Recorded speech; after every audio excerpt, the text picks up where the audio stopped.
अगर आप चाहते हैं भोजपुरी हिट सॉन्ग सबसे पहले आप तक पहुंचे, तो लवली वीडियो चैनल को जरूर सब्सक्राइब करें और साथ में बेल आइकन को दबाना ना भूलें। Presented by lovely film production.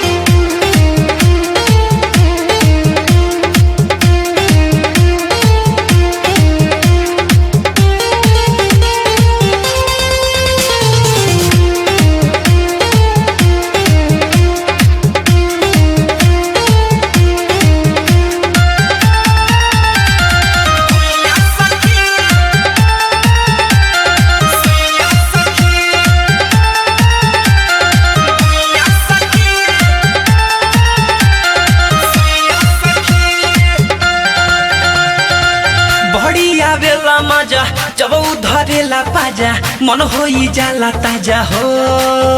ए बढ़िया बेला मजा जब धरेला पाजा मन होई जाला ताजा हो।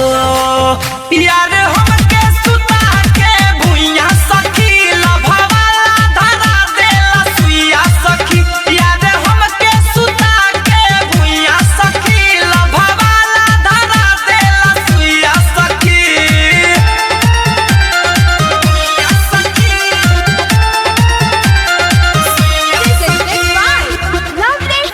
प्रोडक्शन।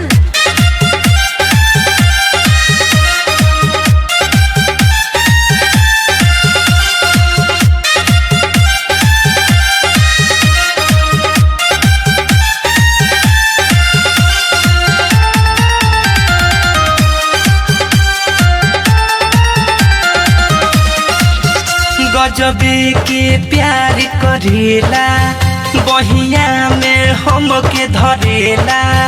आधी रतिया के रोज आके ढिबरी में तेल भरेला।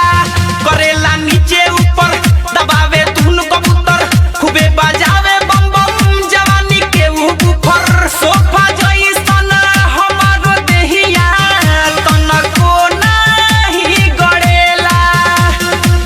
भरपूर डोज देवे सखी रे रोज देवे टंकी उ बोझ देवे हो। भरपूर डोज देवे सखी रे रोज देवे टंकी उ बोझ देवे हो।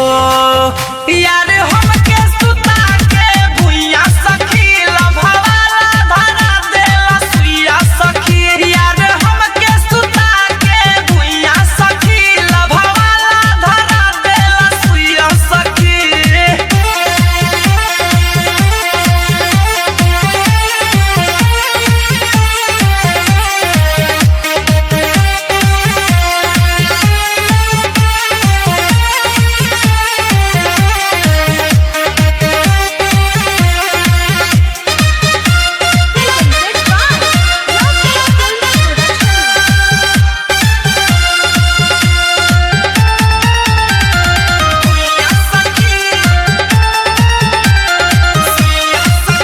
सखिया रे नाही दुखाला केतनो भीतरी ले जाला।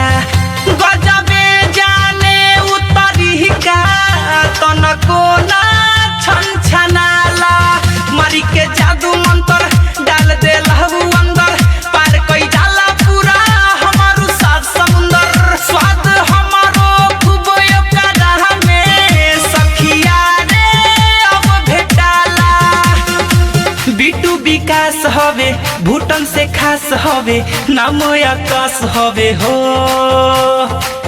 अमित विकास हवे विवेक से खास हवे नाम आकाश हवे हो। यार हमके सुता के भुइया सखी लभवाला धरा देला सुइया सखी। यार हमके सुता के भुइया सखी लभवाला धरा देला सुइया सखी। बढ़िया बेला मजा जब धरेला पाजा मन होई जाला ताजा हो। ए बढ़िया बेला मजा जब धरेला पाजा मन होई जाला ताजा हो।